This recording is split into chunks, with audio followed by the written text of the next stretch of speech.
Sukuna, a problem. Whatever could you mean? What's up, guys? Open here, and we're going to do a breakdown / live reaction of.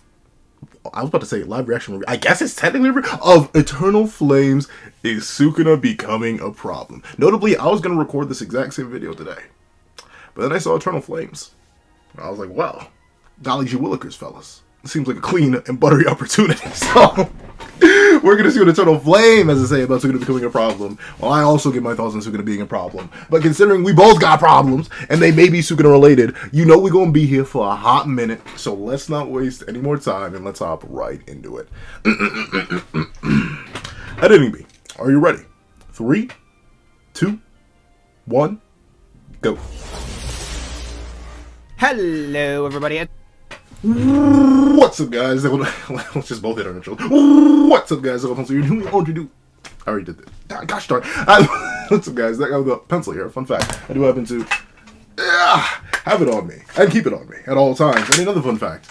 Eternal Flame, fantastic content creator. Please, please, please. The link to the original video, without my yapping, and his channel will be in the description down below. Make sure you go check him out. Once again, fantastic content. Whoa. I swear, every time I go to speak faster than my usual fast speak, I lose every bit of coherence and understanding of the English language. So I'm going to slow down. Please, check out Eternal Flame in the description down below. The video is 15 minutes and 10 seconds long. I can promise you, the video you are currently watching is at bare minimum twice that. And I'm not under a binding vow this time, so I don't even have to worry about holding back. So, if you want to check out the original video without my extensive and unbridled yapping, please go check out Eternal Flame. He has a fantastic channel. He's going to be linked in the description down below, along with the original video. And please, don't be afraid to leave your own thoughts on whether or not Sukuna is becoming a problem in the comment section. And before we hop into Eternal Flames, allow me to do a little miniature bit of pre-yapping to explain why I see why people are thinking Sukuna is becoming a problem, and I can even see the vision. The main reason, I can definitely see Sukuna becoming an issue is because it's getting more and more unreasonable on how we're actually supposed to beat him. That's the big thing, right? Because notably, at the end of the day, I said it before and I'll say it again, we are reading a shonen manga. This is published in Shonen Jump. Like this is a manga for young boys at the end of the day. It may be one of the darkest manga for young boys that you can see that is especially extremely popular, but it still is one of those. And the thing is, it feels like Sukuna is being very consistently made to invalidate the efforts of previous characters. And the thing is, the more efforts that get invalidated and the less and less the restrictions placed on Sukuna mean, the less and less likely any defeat of Sukuna is going to feel satisfying. It's as simple as that. That's the big issue that we're running with Sukuna right now, where he is so overwhelmingly powerful. He is so built different. He is so next level, so top tier, so top of the line, so thick, juicy, and scrumdiddlyumptious that it doesn't seem logical that we could actually beat the man. And that's an issue, because one of the biggest worries that a lot of people are running into is that we're going to get one of them final villains, one of them top tiers, one of them big boys like Sukuna having an unsatisfying ending. And it felt like we were slowly building towards one, but especially with Ume lighting the Phantom on fire at the end of 252 by saying Sukuna hasn't even gone all out yet, reaffirming statements that have been made before by other characters, and sort of just redoubling down on the Sukuna's almighty, you cannot stop him narrative, and we still have the merger in the back pocket too, and Megami still doesn't seem like someone who's going to be easily saved as well, and top that off with Yuji already starting to struggle, even just keeping up in the battle, and Yuta being sliced in half, and Hikari still being held up with Maki, and not Maki, or Ume. Like, there's so many things stacked against our protagonist cast, and things that were stacked in favor of the protagonists seem to be losing value chapter by chapter. All the soul damage Sukuna took, apparently irrelevant. His RCT speed slowing, apparently irrelevant. His domain, still apparently on the verge of coming back. Heck, everything, even the brain damage that seemed to be hampering him somewhat, isn't even seeming to be a factor anymore. World slashes are popping off left and right, left and right. Like, I just don't really see how we're supposed to beat Sukuna and make it feel reasonable. So if I had to say if Sukuna's becoming a problem, we're kind of there. But at the same time, I'm not going to say that contradicts anything. Because one of the biggest things I've seen people say is, like, it invalidates a lot of the narrative set up to this point. And I agree, in the sense that the nerfs and value of other characters is definitely being downplayed, if not flat out erased, in the case of some characters, like Kakashima's, like your Higuruma's, and slowly but surely, to be fair, he hasn't opened domain yet, so it isn't entirely gone, but especially Satoru Gojo, it does feel like those characters and their value is, like, slowly depreciating at a rate that is unhealthy. But at the same time, I still want to see more Sukuna. So I ain't too mad at it. But those are my thoughts. Rough. Let's see what Eternal Flame has to say. Eternal Flame here, and oh boy, we're here to talk about one of the most recent JJK problems, because I feel like a lot of people are starting to have this problem of if Sukuna is just too much by this point, or if the glazing for Sukuna the narrator keeps offering, the Gege keeps offering them, is getting a little bit too much, and just overall, if Sukuna is right now just a massive problem for the narrative, and what all the arguments I've seen for, and then I'm ultimately going to give my opinion, as well as my own issues I have with Sukuna as well. I'm Eternal Flame, and let's get straight into this. So... Veskies. The glaze. I guess that's a part I didn't even touch upon. Touch upon? Lord. The glaze for Ryomen Sukuna. I think it's fine. Because the narrative has been glazing him. I think the main reason people are having issue with it is the fact that the glaze is now coming at the cost of other characters. Where before, Sukuna being called the strongest, the mightiest, the juiciest, the girthiest, the most gargantuan curse user to ever curse user, an imaginary wardy, like all that, it was statements that didn't really affect anybody else. Like, a lot of Sukuna's early glaze came from the early series, and even mid-narrative Sukuna glaze came at the expense of characters people cared way less about, like your Jogos, like your Nanakos and Mimikos, like your other characters that got to show off Sukuna's power without, like, knocking away other characters or beating them down, or at least characters that were important.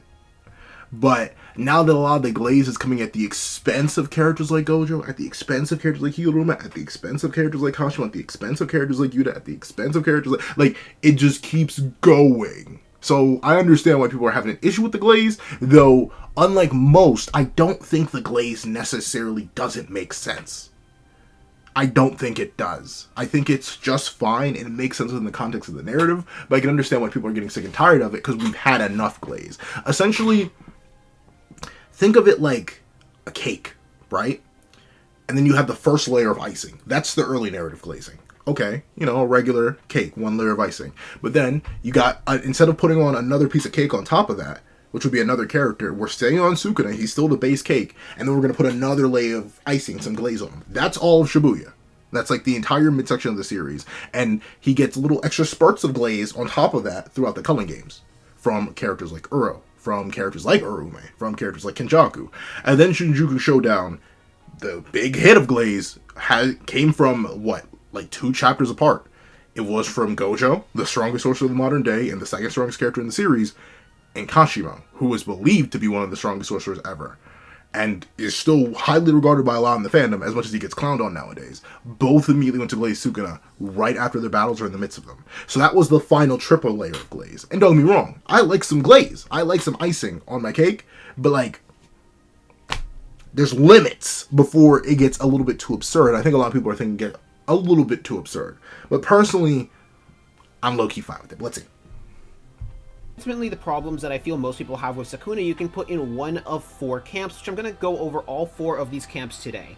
The first camp is that the Sukuna fight feels like it has been going on for far too long, as right now the Sukuna fight is nearly twice the length of Mahito versus Yuji, which is incredible considering Mahito versus Yuji was over 10 chapters of battle, and Sukuna versus everybody has been even longer than that. The second issue that I feel a lot of people have is this feeling that Sukuna... Let me tackle that. First things first, length of the fight. 1, I thought y'all like things big and beefy and meaty. Huh? No, let me not say that. But I understand why people are getting a little bit bored. But my thing is, right, like... Am I getting bored? Personally, I'm not, because I feel like we're exploring new dimensions of the character as the fight progresses. Like, Gojo versus Sukuna basically might as well be its own independent fight. Like at least in my opinion, Gojo versus Sukuna is its own independent section. I barely feel like that's Sukuna, in a way. I mean, it is 100% Sukuna. But, like, Gojo versus Sukuna feels like it starts, it goes, then it ends, and then we enter a new era of Sukuna. Entirely from his incarnation. And I feel like Meguna versus Incarnate Sukuna have been 2 different sections of the fight, which is why I haven't really been feeling any fatigue. And another reason why I don't mind the length of the fight too much, I don't mind its girth, if you will, is because the opponents have been consistently swapping out. Like, we haven't just had Gojo versus Sukuna for 24 chapters. Like, what, we're on 24 at the time we're recording. 252 is 24 chapters deep. That was like 12 of them. 13. After Gojo, who a lot of people wanted to have an extensive fight anyway, we've had, what, like 7 people, 8 people hop in? And, like, that's just people who, like, directly got in and tried to go bar for bar with Sukuna. We've had Kashima. We've had Yuji. We've had Yuta. We have Maki now. We have Itadori, obviously. Rika. Kusakabe. Higuruma. Ino. Like, we've had people. And then you have your support characters, like Uyui who've come in, Kirara who've come in, and even Mei from a range has tried to attack and support. So, like, we've been consistently swapping in and out. I can understand why people are maybe getting tired of Sukuna, though, because we've only had one technique being used, for the most part, after the Gojo versus Sukuna fight. It's mainly been cleave and dismantle. That's been the entire thing. He hasn't whipped out a flame arrow. He hasn't whipped out any 10 shadows if he even still has access to that. He hasn't whipped out any of the other many techniques he could have, and his fighting style has been somewhat linear. And I can understand people having an issue with that. Because even the Gojo versus Sukuna fight, despite how many people say the 10 shadows backpack Sukuna, outside of giving him World Slash, which is still very, very important, Sukuna backpacked the 10 shadows. The only, like, realize the 10 shadows aren't on panel consistently until like 234 or 233, when Maharaga finally comes out and then Ahito's dropped, and then Ahito perishes the next chapter. A majority of Gojo versus Sukuna is domain clashes, which is exclusively Shrine. Of course, we didn't know about 10 shadows at the time. That's exclusively Shrine. So I can understand why people are getting bored of Shrine, not necessarily Sukuna. But of course I'm biased. Let's see. Just has a lot of plot armor, or the counters for everybody, or just kind of feels like he has plot armor just in general. The third problem is kind of in the same boat. Okay, to tackle the plot armor thing. I also kind of don't... Here's the thing. I'll admit, the one thing that seems a bit plot-esque is the fact that Maharaga got it perfectly on the next adaptation. That's the only thing that I'll admit feels a little bit plot-esque. Everything else somewhat makes sense under the context that characters are trying to save Megami. And that's the thing. The heroes are doing themselves a disservice. Because I've heard people say, like, oh, why didn't Gojo just plant his fist in Sukuna's face when he finally got Sukuna with that ren, just taking his head off because he's trying to save Megami? Why didn't Gojo immediately hit Sukuna with a hollow purple the moment he got trapped in a limited void for that 0.0001 second? Because he's trying to save Megami. Like, Gojo very specifically was going for Megami. And that's why he kept throwing himself in that very specific way and ended up getting himself got. Because he just didn't play it in the way that he was trying to. So there's that. Maho, I'll admit Maho's a little bit different. But even then, I still say it'd be like that when it'd be like that, especially when it'd be like that. That's the one thing I'll chalk up to a bit of plot, but even then I think that's mostly fine. I think World Slash itself is a little bit weird, but like, the process to getting World Slash feels earned enough because Sukuna had to work for it. It's not like Maho immediately popped out, World Slashed, boom. No, Maho had to go under consistent adaptations, had to be wielded on Sukuna's head, had to eat multiple unlimited void. It was like a long process. From the first domain clash, heck, from the moment Gojo and Sukuna probably start fighting, Maharaga's in the shadows, collecting data, analyzing phenomena. So that's a long-held aspect of the battle. And plus, Maho gets got. And so does Ahito. And so does the majority of the 10 shadows. This just gets got. Which, in my opinion, pays for World Slash. And then everything else being plot, what you expect? Did you really think Kashima was going to beat Sukuna? Be real with me. Did you really think Higuruma was going to beat Sukuna? Be real with me. Did you think Yuta was going to beat Sukuna? With Yuji's help, I may have been able to agree with you on that one. But, like, think about it, logistically, I don't think any of that's plot. Outside of Gojo, the only character who's been even remotely implied to scale to him, I think everyone else struggling up against them and not really being able to do much makes sense. I wouldn't say that's plot armor, it's just, well, he's built like that for real, for real. I mean, Kamutoke is a little bit, but at the same time, it can make sense based on the vagueness and the lack of understanding that Higuruma had on his own curse technique. And even then, I think the removal of Kamutoke, as much as I like the weapon and concept, still was good and still is necessary. Imagine if Sukuna still had Kamutoke when fighting Rika and Yuta and Yuji and Maki. Like, it would just get more annoying. So I think Kamutoke being removed still is, if anything, anti-plot for Sukuna. So I don't know. I don't really see the plot armor comparisons either. But let's see. What's the final issue? The second problem, but it's a little bit more focused, which is beating Sukuna feels impossible by this point because of everything that Gege has been establishing for him, and Gege just keeps establishing for him as the narrative continues. And the final part of this all is Now that is something I can agree with. that is something I can agree with. Now, notably, there are people who have faith, and I'll admit, I respect the people who have faith in the idea that it's going to be Megami, right? Like, the key to Sukuna is they aren't going to actually beat Sukuna. It's kind of like, spoilers, I can't say that, because that's a big thing. Well, you know what, I guess kind of similar, but it's different, because they ended up sealing Kaguya.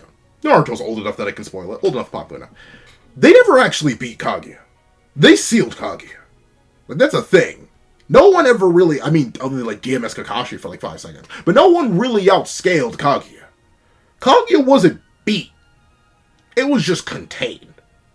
So like, I see a similar scenario happening there, but instead of sealing Sukuna again, I think it's going to be waking up Megami. I think all the sacrifices are going to mean something, and Megami, either in an act of self-sacrifice, is going to get himself up out of here and really save everybody else, and or Yuji's going to get himself up out of here and end up saving everybody else. I think that's what it has to come down to. Because I'll admit, if we're talking about just beating Sukuna, it's impossible now.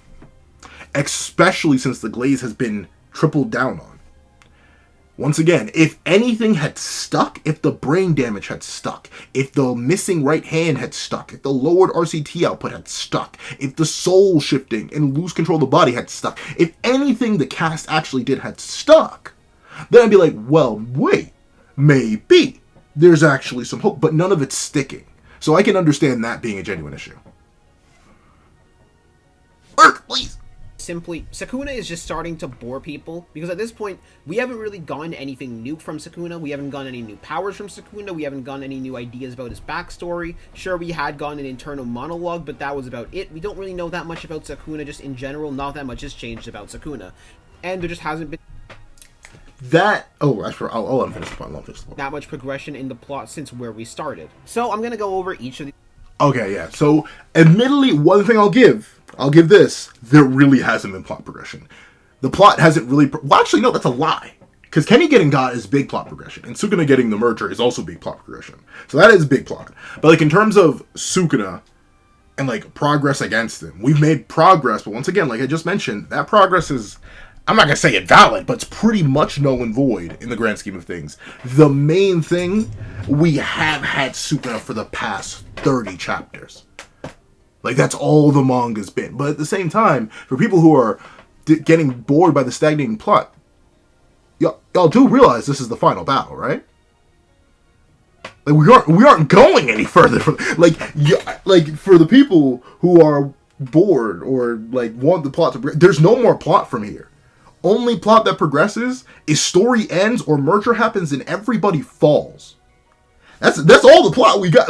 Like, we're in the end game, y'all. I know a lot of people are having hope for, like, a time skip or for, like, JJK Shippuden or something like that. But, like, too many people are gone, y'all. There aren't any antagonists left. We've burned through the entire ancient roster already. The Culling Games is done. Kenjaku's done. The merger probably... I'm still in the camp that the merger probably won't happen. Because once again, the costs of the merger are a bit too steep, and it doesn't have any character investment with anybody. Like, there's too much that's left. We don't have any more room, so the plot kind of has to be stuck on Sukuna in terms of plot progression. But hey, it's why I've been giving the plot, like, sort of lower scores, especially in my quick reviews where I actually try to do and, like, label out plot things. But at the same time, for Sukuna himself being boring, I do understand that once again to go back to the whole character rotation thing. And slight developments for Sukuna. Once again, they are the most major things, but him acknowledging Yuji is fantastic. A big moment for both characters. Even if he doesn't verbally acknowledge Yuji, we as readers saw that he did, and acknowledged Yuji as someone with an unbreakable ideal, which is fantastic. Sukuna explaining his philosophy more and more as each battle progresses. First against Gojo, then extra against Kashimo, then seeing his interest and willing to develop others in Higuruma, and seeing his discard and distaste growing into respect and a twisted sense of admiration for Yuji, then him getting the merger, then him experiencing the delicious meal in Yuta Kotsu and even giving him praise for that and giving Yuji and Yuta praise for the development. Like, we're getting stuff out of Sukuna that we would have never gotten before. But I think a lot of people, and I don't even blame him for that, because it's not like Gege is putting a bunch of emphasis on it, except for like the Sukuna monologue, which Eternal Flame mentions. Sukuna's been changing. It's just that he's still fighting. So the macro hasn't changed, but the micro has been under consistent shifts. Whether the micro be whoever's fighting, or the micro be Sukuna's mindset, or the micro be how the battle's progressing, I still think the series is progressing at a healthy pace, even if we are in the final stretch. So, those are my thoughts. Let's see. Problems, go over my opinion on them. Do I think that these problems are valid or not? And just overall, if Sukuna is a massive problem for the narrative or not. So the first problem that I do want to tackle is the Sukuna fight has been going on for far too long problem. And I kind of disagree with this being a massive problem for the narrative because of one simple fact. It's not like we're just consistently getting one character versus Sukuna for that entire period of time. The longest period of time that we got Sukuna versus one character was Sukuna versus Gojo, which Sukuna versus Gojo was not that long in comparison, and Sukuna versus Gojo was something that was incredibly hyped up for the longest time, where everyone wanted to see Sukuna versus Gojo, and there were a lot of people who were just straight up saying that JJK would be a bad series if Sukuna versus Gojo never happened and it was a necessary evil that needed to happen. Other than Sukuna versus Gojo and the salt that came with people not liking the fact that Gojo ultimately lost, most of the other battles are really not as long in comparison. If you're looking at it as just how long Sukuna has been fighting people, then yeah, you're gonna feel like it's been really, really long. But it needs to be remembered, Sukuna has been fighting people in a gauntlet up to this point. For example, Sukuna versus Higuruma was 2 chapters, Sukuna versus Yudo was 3 chapters, and Sukuna versus Kashimo was 2 chapters. Overall, those chapters end up adding up over time, and even Sukuna versus Yuji in their little 1v1 has been 1 chapter with Yuji assisting everybody. Of course, yes, this still adds up over time, but if you look at it as just Sukuna fighting everybody, it gets tiring. But if you look at it in a gauntlet style fight where every single time a new character enters into the fray and it doesn't last that long, it won't feel as long. Now, ultimately, this is more of a subjective than objective opinion, because if you do feel like it's still been too long, even with everything I have said directly, and a better way to look at it, that's up to you. I can't really change your view on this, because this is a subjective problem and not an objective problem. I do also want to say that I think this is a problem that more so comes from reading it week to week, mainly because of the fact that we are having to wait literal months for this battle to be over, but once it's all done and in the dirt, we can just read it all and it won't take that much time, and you're going to really feel like that it just wasn't that long in comparison. So while I do think this is a valid issue... And I agree. That's a big thing. I didn't even mention that. We've literally just been hitting the same point so far. I'm not sure, like, me and Israel, like, we share a lot of thought process, so I'm not sure that we're hitting the same points. Like I said, the whole thing about, like, we've been swapping out characters, Gojo vs. Sukuna was the longest part, but no one was complaining about that, so on and so forth. But yeah, the format is what hurts it. But it blesses it, too. The reason we can have so many intense discussions on this is because of the format. Once JJK's over, that's it. We're done. And sure, don't get me wrong, 30 chapters when you're waiting week after week and there's breaks and there's month breaks and there's whole time. Like, yeah, Gojo versus Sukuna, or the Sukuna saga, if it will, has been happening since, like, nearly a year now. But I can tell you, I read JJK in 2 days. I started right before we reached Takari. Like, right around the time Season 1 finished airing. I read it in, like, 2 days. That's 150-something chapters. I had no issue catching up.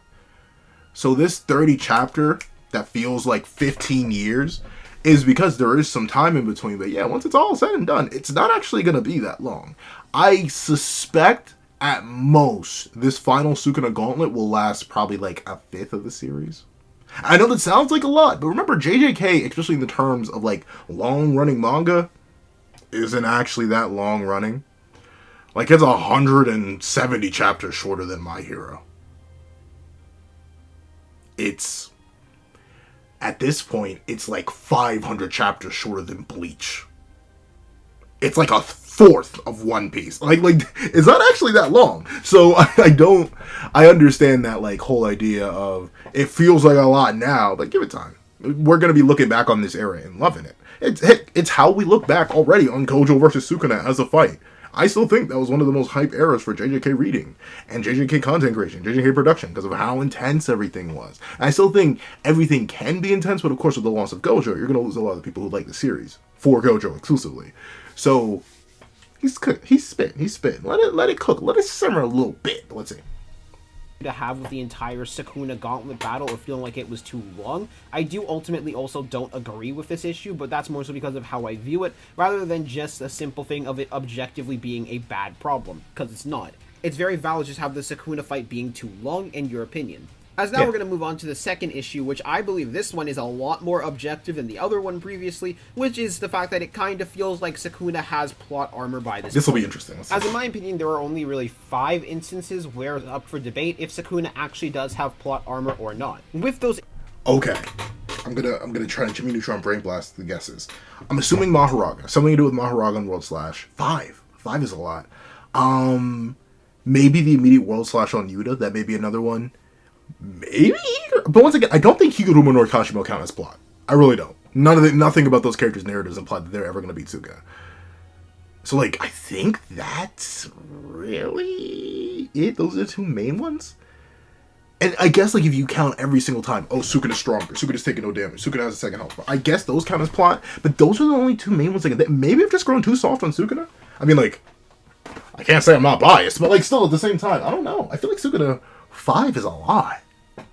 I don't know. Even with the mightiest Jimmy Neutron I can muster, I can't really think of 5. So let's see. Instances. And of course, I'll tackle and give my opinions on each one of these.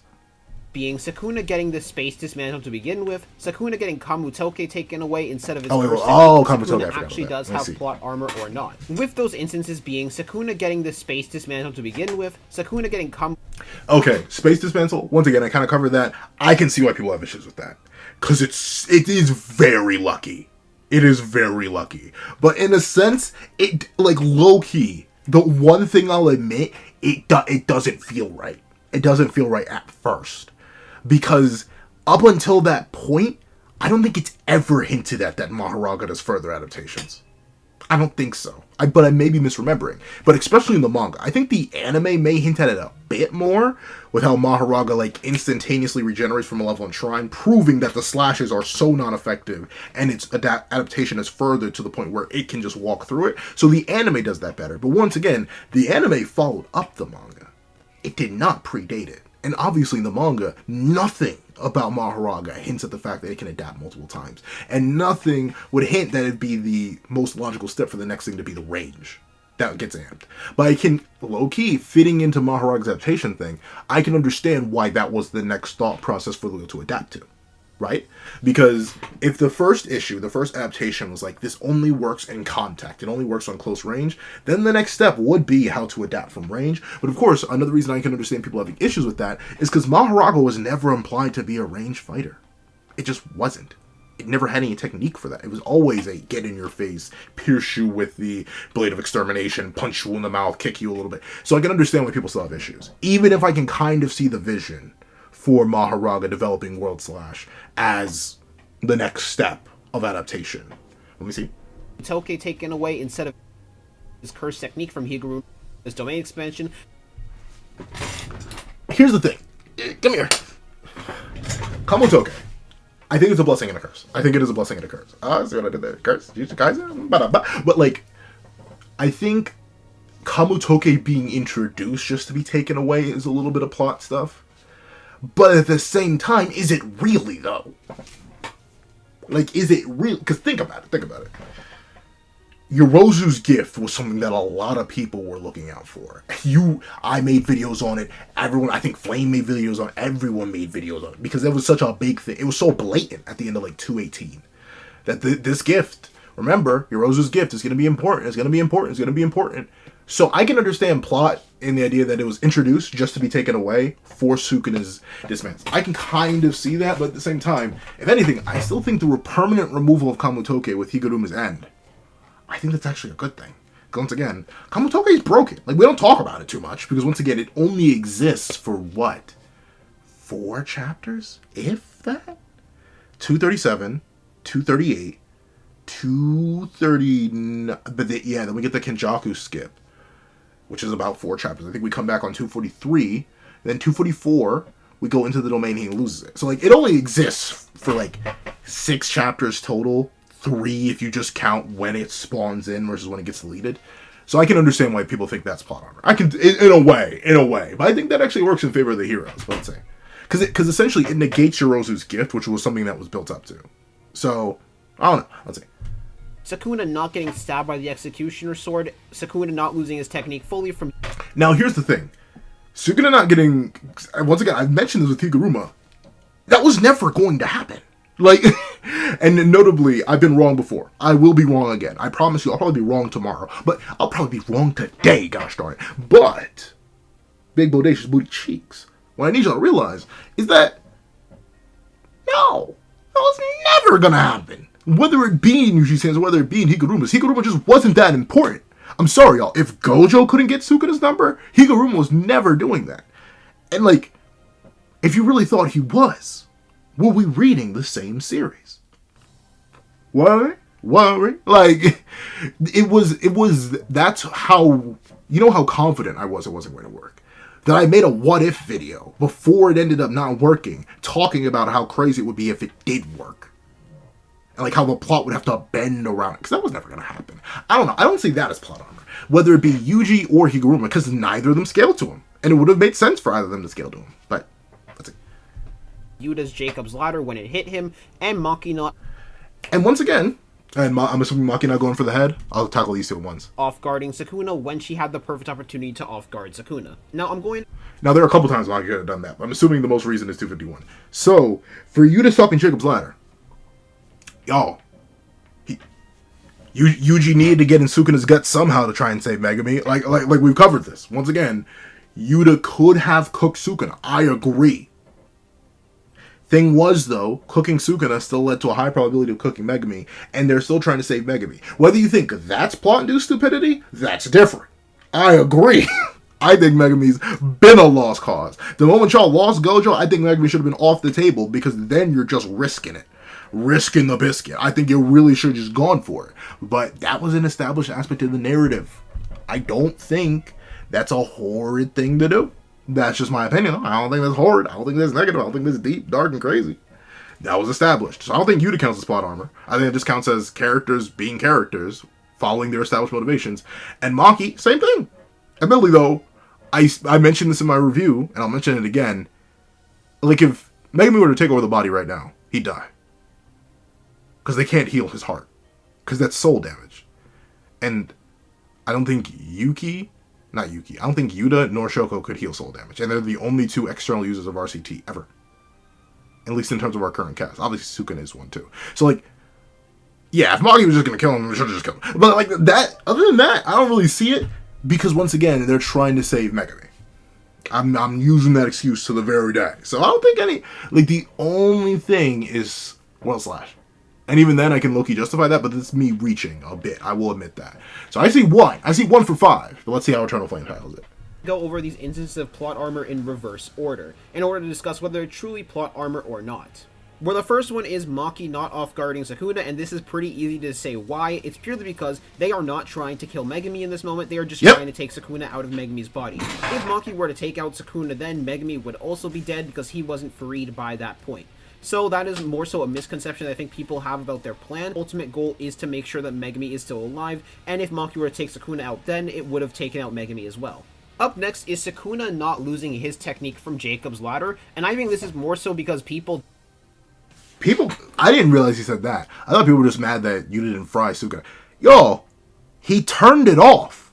Like, you can get on Yuta's case for not reactivating it the moment Yudi's soul thing didn't work, but that was probably like a second long interaction. I don't believe he turned it off, y'all. Like, we literally see it turn off. He's not being hit by Jacob's ladder when he uses World Slash on Yuta. So of course his technique isn't going to be shut down. Heck, the one thing I'll admit I would have agreed with people getting mad on is if he was getting hit by Jacob's ladder and it still didn't work. That's when I would have been. Because notably, that's what the narrator goes to say he was going to do somehow. I still don't know how he was going to do that. According to the narrator in 251, somehow Sukuna was going to face tank Jacob's ladder and use World Slash. Those two things, they don't correlate. So I don't know how he was going to do that. But very specifically, when the World Slash ends up coming out, Jacob's ladder is turned off because Yuji needs to get up in Sukuna's guts. And in order to get in Sukuna's guts, they need Sukuna alive to keep Megami alive. So, I don't see it, but let's see what Eternal Flame has to say. don't actually understand how Jacob's ladder work and not actually plot armor. Because Yeah. everyone has the misconception in their mind that Jacob's Ladder is an insta-work technique, and it doesn't matter how powerful you are, it just turns off your technique, but that is very clearly not the case. Considering the fact that Yuta has to fire it off at max output, and Sukuna's entire plan was literally to let the attack hit him, it's more so it just weakened Sukuna, and it would have eventually taken away his curse technique, rather than him actually just immediately, instantly losing his curse technique. Same with why Sukuna wasn't immediately purged away. Because as we saw with 15-finger Meguna, it didn't immediately purge away Sukuna. It needed time to work, and it still does need time to work. It's not an insta-win, GG, no retype thing. Up next is the Sukuna not getting... Now, personally, that's where a little bit where me and Flame disagree. I believe if you're hit by the light, you can't use your curse technique. That's how I view it. You can't activate any curse technique when you're hit by the light. But I see where Eternal Flame is coming from, in the idea that, well, Sukuna was planning to, somehow. So I guess it really... Then Jacob... Once again, that's kind of just trash. I don't know. I say it before, I'll say it again. Every single time an ability gets further elaborated on JJK, it just gets worse. What do you mean to tell me your technique negation doesn't negate techniques immediately? Like, Inverted Spear of Heaven did that.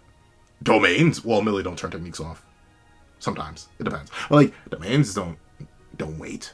So the fact that Jacob's Ladder may not work that way, like, Sukuna may have had, like, a 5-second window where he could have used World Slash while being hit by Jacob's Ladder. A little bit crazy, a little bit stupid. But, that makes Hana a bit more trash. Thing is, though, why didn't Meguna just try to slice her in half, then? If he could have. I don't know, whatever. That's a thing that Eternal Flame and I may disagree on, but at the same time, it's not that deep. Hana's not doing anything again, and I doubt we're seeing Jacob's Ladder for a long time. Let's see. Stabbed by the Executioner Sword, but this is more so I don't think anyone was expecting Sukuna to get stabbed by that sword. Yeah, we agree. And even when Sukuna did get stabbed by that sword, he successfully worked around it, and worked around it really, really intelligently, and that was more so a show of his intelligence rather than showing Sukuna has actual plot armor, because he worked around it pretty well by cutting off the part of his body before it could actually stab him. Up next is Sukuna getting Kamutoke taken. And let's be real, y'all. Sukuna could have moved his hand. Like, y'all should be happy that Sukuna even had a chop of his hand. If anything, that was plot for the heroes. That was plot armor for the heroes. You mean to tell me that Sukuna, who's been manhandling, dodging, and maneuvering around everything Higuruma does, had more than enough time to chop off his own hand with his other hand, which is on the other side of his body, and not do this, or this, or, like, Higuruma didn't stab for, like, a major part of it. He didn't go for the chest or anything. He went for a hand. He could have just moved it. I say we gotta give chops to the heroes for even being able to land that hit, because realistically they shouldn't have.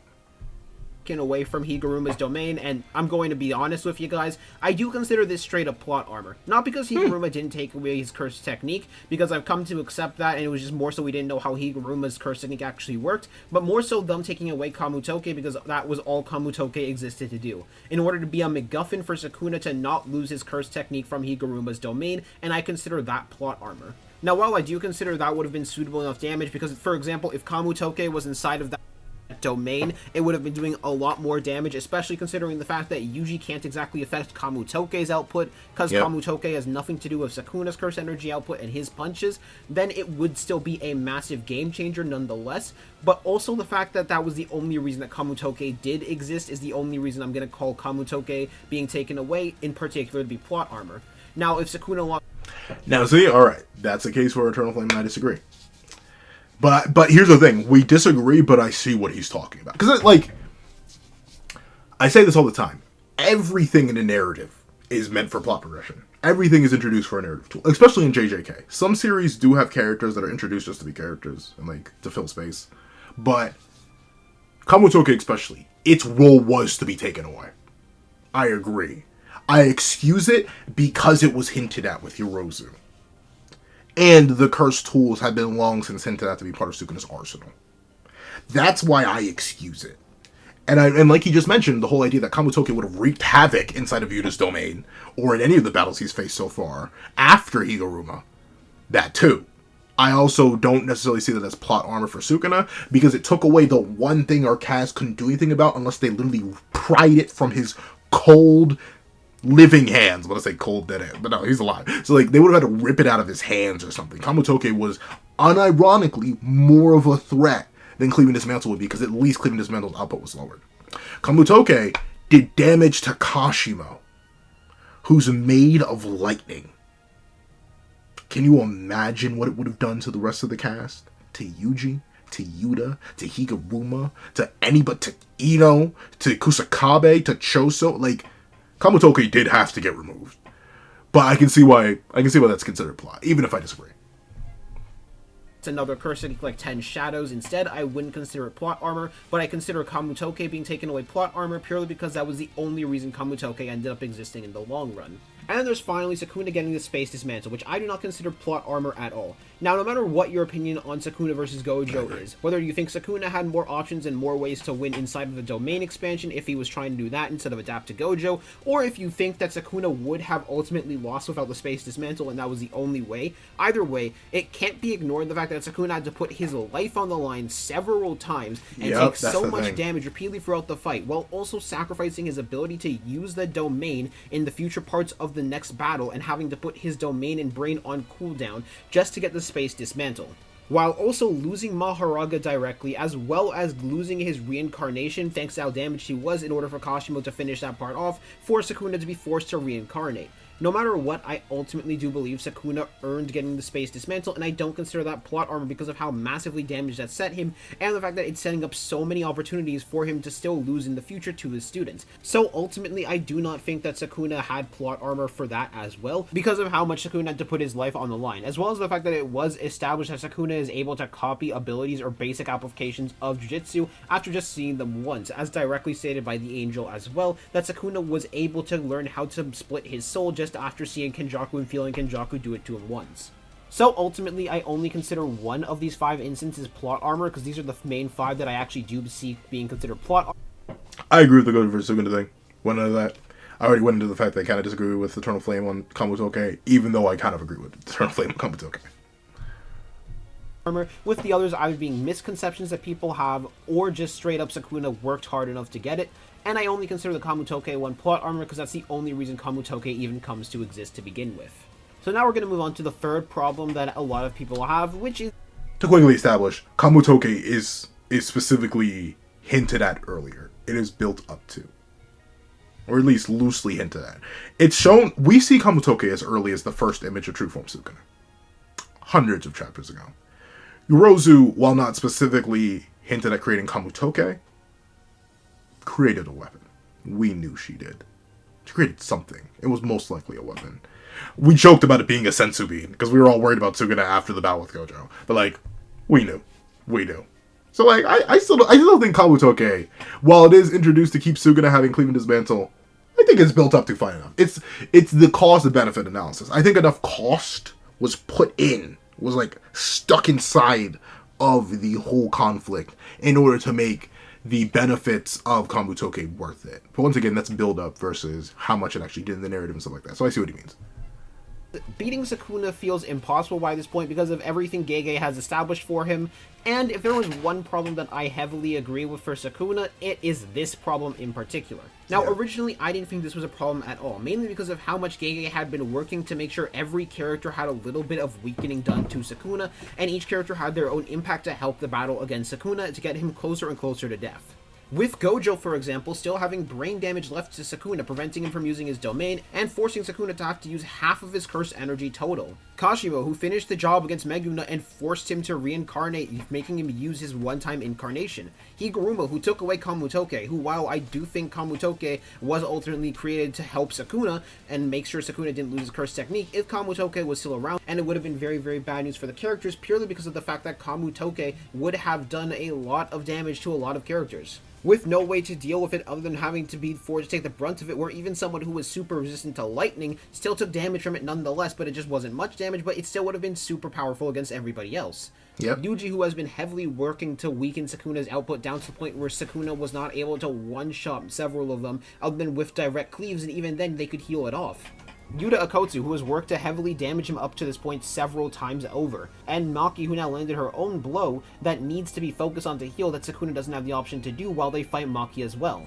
Now, of course, I was very, very aware, and a lot of people are very aware of the fact that Sukuna is still holding back up to this point, which doesn't surprise a lot of people, but it was seeming like more and more that Gege was going to make it so the fact that Sukuna was holding back was going to be his ultimate flaw, and what has gotten him down to this point, which is still the case right now. If Sukuna wasn't holding back from the start, none of this would have happened. After the battle against Gojo, if Sukuna stopped holding back, everyone here would be dead, and he never would have been this close to death. Yep. But the most recent chapter has kinda just established something, which is the fact that Sukuna still holding back is actually a massive problem, because as the battle continues, he starts to get more and more bored with the battle, and it's pretty clear Sukuna's about to stop holding back as well, because as Urame directly says themselves, they should be ashamed that they couldn't bring them anyone greater than Satoru Gojo, and that Sukuna is starting to get bored with the battles. Now, I do think he has been enjoying the battles up to this point, but I do think he is also starting to get a bit bored with all of the fighting, because none of them are really strong like Satoru Gojo was. So it's becoming more and more difficult in people's minds to accept that Sukuna could be defeated, purely because of the fact that Gege keeps establishing Sukuna as this unstoppable, unparalleled force, down to the point where it's starting to become annoying for a lot of fans from what I can see, which I do understand why it would be annoying, because Sukuna does just feel impossible to stop, and I don't think a lot of people are going to end up liking it if Sukuna ends up being defeated to begin with. Now, there are a camp of people who fully want Sukuna to win in the end, which I completely disagree with, and that's an entire different video for an entirely different day, so I've been letting them go for a bit, but I say for a bit. It's like 2 minutes of a 15-minute video. I've been yapping way too long. But like, once again, like Flame, I do agree. It's kind of, it's to the point where it's gonna get ridiculous when he loses. Notably, I am shockingly fine with JJK having a dark ending. I'll be completely honest, but I'm so convinced it won't happen. That's my that's my moral quandary, if you will. I am fine with it happening. I'm not convinced it will, though. That's the 50-50 I'm running into, where I could see it because the glaze keeps happening, because Hikari's still fighting Urume, because the merger's still on the table, because Megami didn't give up. But like, I feel like it can't happen, so continuing the glaze at this point seems counterintuitive to making it feel satisfying that Sukuna falls. And once again, if Sukuna begins to go serious and our characters survive, it makes no sense. That's the catch-22. If Sukuna starts wildin', and heck, as a Maki meat muncher, if Maki keeps up, makes no sense. If Yuta keeps up, makes no sense. Yuji makes no sense. And it won't make dollars either. It'll make Gege dollars. The more JJK, the more dollars. But like, it won't make sense. It simply won't. And that's the unfortunate thing. That's the catch-22 Gege sort of put themselves in. Great, you made this super crazy, powerful, unstoppable villain. But you've made a super crazy, powerful, unstoppable villain. How are we supposed to beat him? And make it feel satisfying. I don't know. But let's see.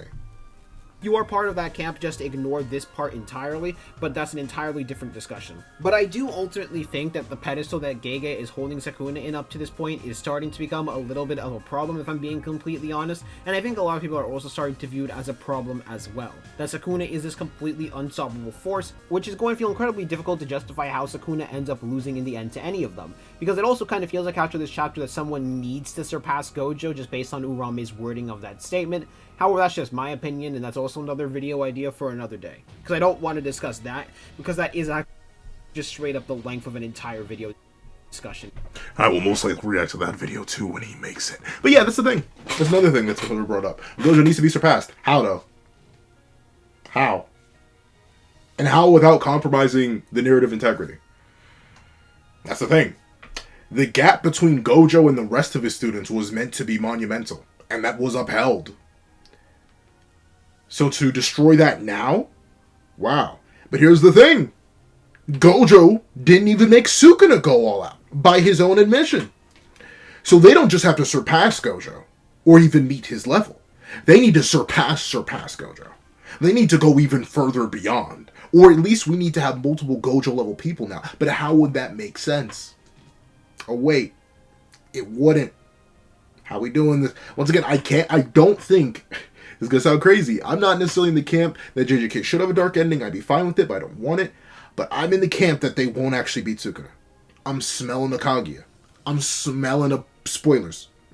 for another popular series I really, really love. To be fair, another, like, my favorite piece of fiction ever did just have that MC become that powerful. But still, there's context behind that. So, like, I don't know. I just don't see the vision. Unless a lot of people are going with a Yuji merger, that may be our saving grace. That may be the only thing we have left. Because at this point, I'm not seeing the vision. But let's see about Eternal Flame's vision. For me. As now we're going to get into the final section of this and the final problem that people have, which is Sukuna is starting to bore people. And if I'm being completely honest, this one is an extremely understandable problem, but this is also one of the most subjective problems there is, because it's all dependent on your villain preference. For example, I like Sukuna a lot more than I like Kenjaku, but I also know a lot of people like... And now, Eternal Flame and I are destined to throw... No, I'm kidding. I understand why people like Sukuna more. I do. Once again, Sukuna has more active ties to a lot of our important cast. Megami, Itadori, Gojo. Kenjaku is very much an outsider. He's our main character's mom. They talk once. I just like Kenjaku's motivation more. But as a character, I can 100% understand why people like Sukuna more. That's the thing. Like don't get me wrong. Especially as a guy who's a Kenny Creamer, a Kenny Creamer and a Sukuna slomper here. I still prefer Kenny. Even after all of Sukuna's development, I still prefer Kenny. But that's my bias for that type of character. Why the heck does that look like that? What in the world? But like, I just have that bias for that type of character. I do not find characters like Sukuna, who enjoy being stagnant, interesting. It's just not my thing. I like what he's doing. I like that he's developing. But like, outside of that, I don't really see the vision. But I can see why Eternal Flame disagrees. I like Sukuna too. I think he's fine. And I think he's doing just fine. I'm not getting bored of him, but I understand why people are. Kenjaku a lot more, and a lot of people wanted Kenjaku to be the final villain and not Sukuna. Which is why a lot of people were also cheering for Gojo to win the battle, because there were basically two camps of people who wanted Gojo to win, which Camp A were basically the Gojo fans, and Camp B were the people who wanted Kenjaku to be the final villain. And at least in my opinion... And I was Camp C. Both of them. Yeah, legit. That like... to be fair, my version of the plot would always be worse than Gege's. I'm not Gege. I'm not a writer. I'm not a mangaka. But, like, I still think mine was fine. Especially before the confirmation of where the final finger went. I still thought we could have had our cake and eat it, too. I thought we could have had the best of all worlds. Where Gojo wins. Where Kenjaku uses the final finger for the merger. And Kenjaku's our big bad final villain alongside the merger, or controlling the merger. And then we get Gojo and all the students and everybody doing a traditional Giga jump against merger Sukuna Kenjaku-kun. They're like, Kenjaku just boop. So like, I was wrong. And I'll be wrong again. But I was right about Kashimo. I was right about Higuruma. I ended up being right about Yuta in a way. But I was still wrong about Yuta because he's alive. So like, there's still stuff. I do actually think Kenjaku is dead. I know there are some people who think that Kenjaku isn't dead, but that hope is kind of wavering by this point for a lot of people, especially with the fact that Sukuna is now in charge of the merger. But overall, I do think this is ultimately just a much more subjective problem that I can't really comment on, but it's one I completely understand if you are bored of Sukuna by this point, because I think you are completely justified of being bored of Sukuna, because if Sukuna is not your cup of tea, then he's not your cup of tea, and seeing him battle against this many people and his battle continue this long is understandable. The other issue of being bored of Sukuna I do agree with as well, which is the fact that we haven't really seen anything new come from Sukuna up to this point, because I think a lot more people would be less bored of Sukuna if we were starting to see new things, because up until this point he has only really used cleave and dismantle, despite the fact that we are aware that he has more in his arsenal.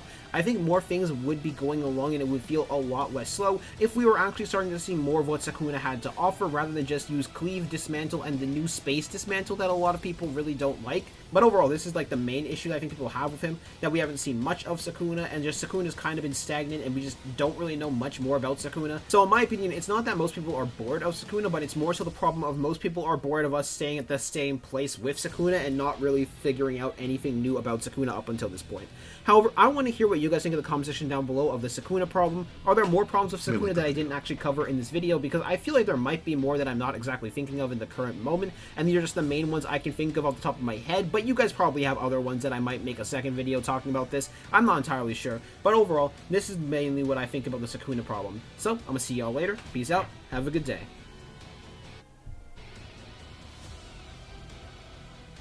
Alright. I'll let the video run out. I wasn't done recording, but yeah.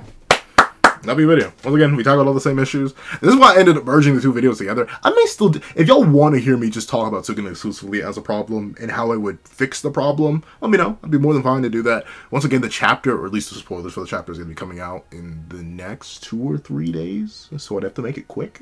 But like, I wouldn't mind doing that. Once again, Eternal Flame, amazing video.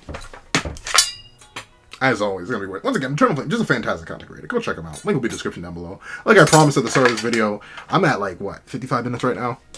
The video's 15 minutes long. I've tripled the videos, gosh darn. Like, go check out the original video. Go leave a like on the video. Tell them Pencil sent you if you made it all the way over here. And go back over there. I greatly appreciate it. And if you somehow made it all the way to the end of this video, please leave personal problem.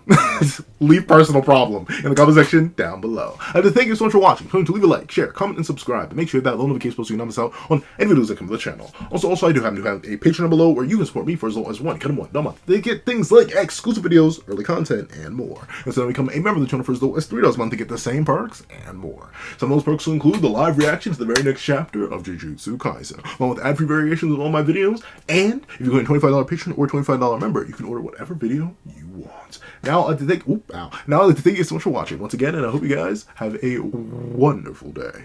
This is That Guy with the Pencil, writing off.